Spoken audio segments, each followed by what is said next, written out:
మిత్రులారా, మీకు చిన్న మనవి. ఒక్కసారి ఆలోచించండి. మనం ఏం చేస్తున్నాం, ఎందుకు చేస్తున్నాం, ఎలా చేస్తున్నాం, ఈ విషయమై ప్రతి ఒక్కరూ ఆలోచించాలనేది నా వినయపూర్వక మనవి.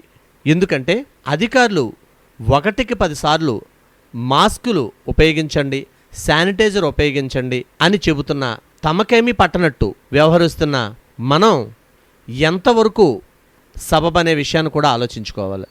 అందుకు గల కారణం కొన్ని ఉదాహరణలను ఇప్పుడు మీకు చెప్పబోతున్నాం. ఇప్పుడు రాజమండ్రి డబుల్ సెంచరీ చేసింది కరోనాలో, క్రికెట్లో కాదు. ఒకవేళ క్రికెట్ మ్యాచ్లో డబుల్ సెంచరీ అయితే చాలా ఆనందించాల్సిన విషయం.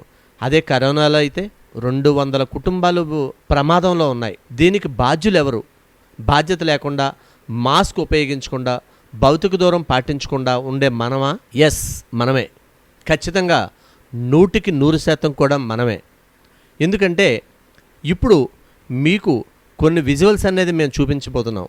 వీటిలో ప్రధానంగా ఒక మెడికల్ షాప్లో మాస్క్ లేకుండా అమ్మకాలు కొనసాగిస్తున్న యజమాని, ఒక అరటిపళ్ళ దుకాణం దగ్గర చుట్ట కాలుస్తూ ఎటువంటి శానిటైజర్ ఉపయోగించకుండా మళ్ళీ మనకు అమ్మ చూపిన వ్యాపారి కావచ్చు, కంటోన్మెంట్ జోన్ లోంచి లోపల నుంచి బయటకు, బయట నుండి లోపలికి తిరిగే ప్రజలు కావచ్చు, కంటోన్మెంట్ జోన్ లో ఉండి కూడా వ్యాపార లావాదేవీలు నిర్వహిస్తున్న వారు కావచ్చు, రోడ్డుపై నిలబడి ఇష్టానుసారం పొగ త్రాగుతూ, లేకపోతే బండి మీద వెళుతూ సిగరెట్ కాలుస్తూ, లేకపోతే చుట్ట కాలుస్తూ మన ఆనందం మనకు చాలు, పక్కవాడు ఏమైపోతే మాకేంటి అని నిర్లక్ష్యంగా నడి రోడ్డు మీదే సిగరెట్లు కాలుస్తున్న ప్రజలు కావచ్చు. దీంతో పాటుగా వ్యాపారస్తులు, తినే పదార్థాలు ఉంటాయి, శుభ్రత పాటించండి, జాగ్రత్తగా ఉండండి అని ప్రభుత్వం వారు చెబుతున్నా సరే కనీసం మాస్కులు పెట్టుకోకుండా వ్యాపార లావాదేవీలు నిర్వహిస్తున్న వీరిని ఏమనాలి? ఒక్కసారి ఆలోచించండి. మనలో మార్పు రానంతసేపు ఈ కరోనా అనేది కట్టడి కాదు. అధికారులకు సహకరించండి. ప్రజలారా, మీ పక్కవాడి క్షేమం మీరు కోరండి. మీరు బాగుంటారు, అందరూ బాగుండాలి, అందులో మనం ఉండాలి.